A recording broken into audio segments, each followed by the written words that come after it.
partager les 5 essentiels qui vont te permettre de construire un site ou d'améliorer ton site pour attirer des clients. Est-ce qu'il t'est déjà arrivé d'aller sur des sites internet sur lesquels tu ne sais pas vraiment finalement de quoi on parle, qui est derrière ce projet-là ou cette activité-là? Tu ne sais pas vraiment ce que tu pourrais peut-être acheter, tu repars un peu confuse et donc tu quittes le site. Est-ce que peut-être même toi, tu as construit un magnifique site, mais finalement rien ne se passe derrière? Il semblerait que ça ne fasse pas l'effet attendu. Donc tu avais pourtant dit qu'il fallait créer un site pour promouvoir ton activité, mais finalement ça ne semble pas fonctionner autant que tu le souhaiterais ou même pas du tout. Alors aujourd'hui, à travers cette vidéo, je voulais vraiment prendre le temps de te partager les 5 points essentiels qui vont te permettre d'avoir un site qui va attirer les clients. Premier point, premier essentiel, c'est vraiment de prendre le temps de parler de toi. Alors quand je dis parler de toi, on n'est pas dans l'idée d'aller dire voilà, moi j'ai eu tel diplôme, j'ai fait telle expérience, etc., etc. Tu peux le dire, bien entendu. Mais c'est pas vraiment de ça dont je veux te parler aujourd'hui. J'ai envie que tu puisses parler de toi, mais surtout pour connecter avec ta communauté, pour connecter avec ton prospect.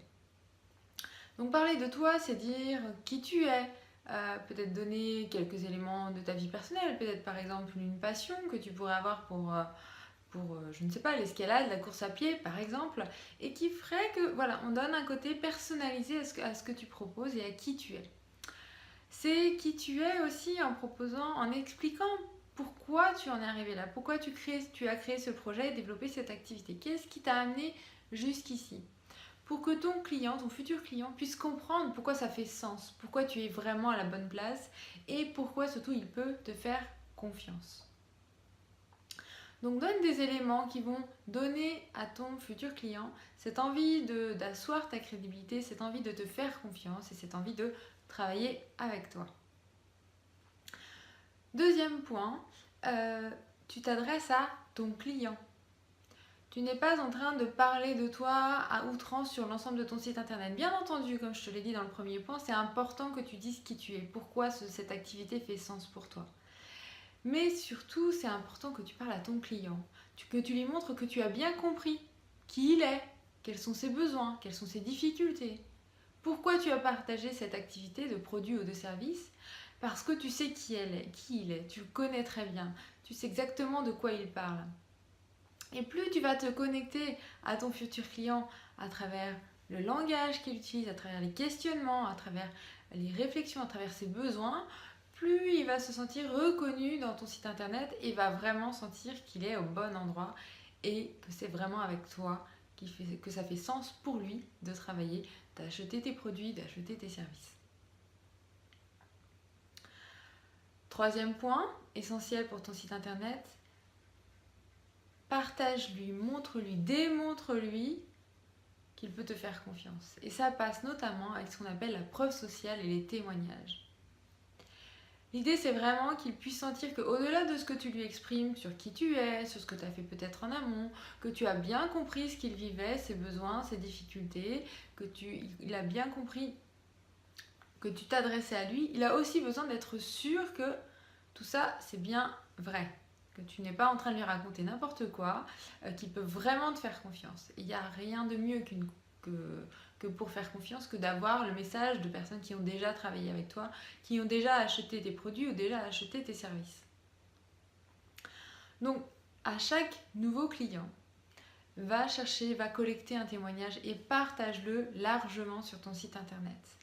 Ça va vraiment permettre à la personne de te rassurer. N'hésite pas à mettre un prénom associé au témoignage, n'hésite pas à mettre une photo associée au témoignage. Ça va d'autant plus ancrer la crédibilité de ton témoignage, des témoignages que tu vas collecter.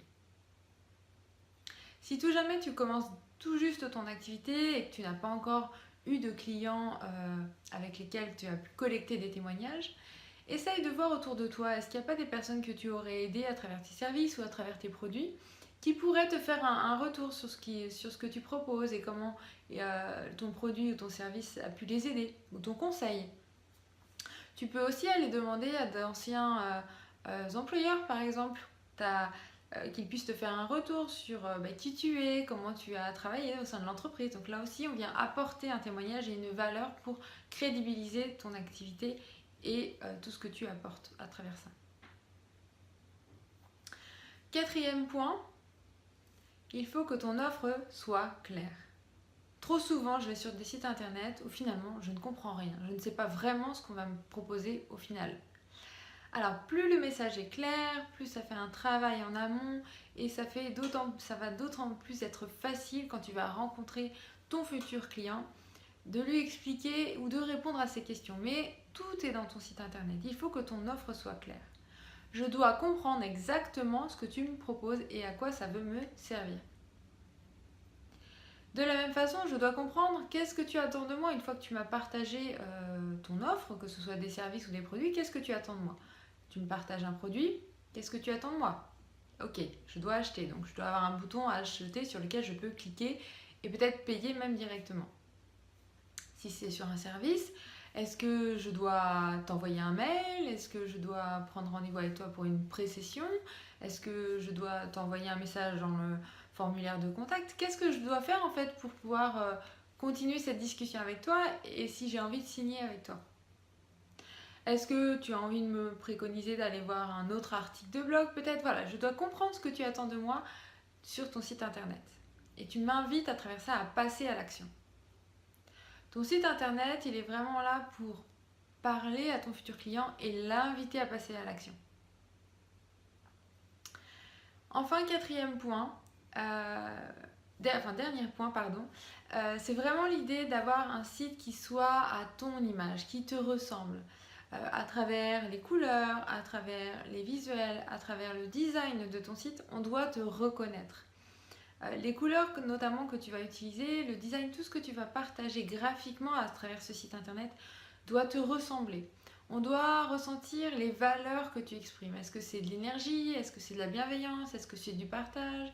Est-ce que c'est de l'introspection? Est-ce que c'est de l'action? Voilà, tous ces termes, tout ce qui te ressemble et à travers quoi tu veux pas faire, enfin à travers ton projet aussi, donc ça doit te ressembler et ressembler à ton projet, bien entendu. Tous ces éléments-là doivent transpirer dans le design et dans les couleurs de ton site internet. Donc vraiment, pose-toi la question, quelle est l'énergie finalement que tu as envie de transmettre à travers ton site internet? Et une fois qu'on a consulté ton site, qu'est-ce que tu as envie qu'on retienne de tout ça? Comme atmosphère, comme valeur que tu vas envoyer. Voilà ce que je voulais te partager à travers cette vidéo. Donc 5 points essentiels. Première chose, tu parles de toi, tu crées une connexion avec ta communauté et ton futur prospect. En toute authenticité, bien entendu. Deuxième point, tu parles directement à ton client, tu comprends exactement qui il est, quelles sont ses difficultés, quels sont ses besoins. Et donc, tes produits ou tes services font complètement sens. Ils sont en cohérence avec ses besoins et ses difficultés. Troisième point, tu partages des témoignages, des preuves sociales de ce que tu peux faire ou de ce que tu as déjà fait pour rassurer au maximum ton futur client. Quatrième point, tu lui proposes une offre qui est claire. On comprend exactement ce que tu proposes et on comprend exactement quelle est l'action que tu attends de nous sur ton site internet. Et enfin, cinquième point, ton site internet doit te ressembler à travers son design, à travers son graphisme, à travers toute l'énergie et l'atmosphère que tu y mets. On doit sentir qui tu es derrière tout ça. Si tu respectes ces 5 points essentiels, ton site va, transpirer tout ce que tu fais, va donner confiance, va asseoir ta crédibilité dans ton expertise, que ce soit des produits ou des services. Et là, tu seras vraiment sur un site internet, tu auras créé un site qui va te permettre d'attirer des clients. Je te propose donc de passer à l'action et d'aller poser la première pierre ou de planter la première graine qui va te permettre de créer ce site internet qui te ressemble et qui attire des clients. Et puis si tu as besoin de plus de conseils et que l'on échange ensemble, prends rendez-vous dès maintenant pour une session gratuite pour qu'on partage ensemble. À bientôt!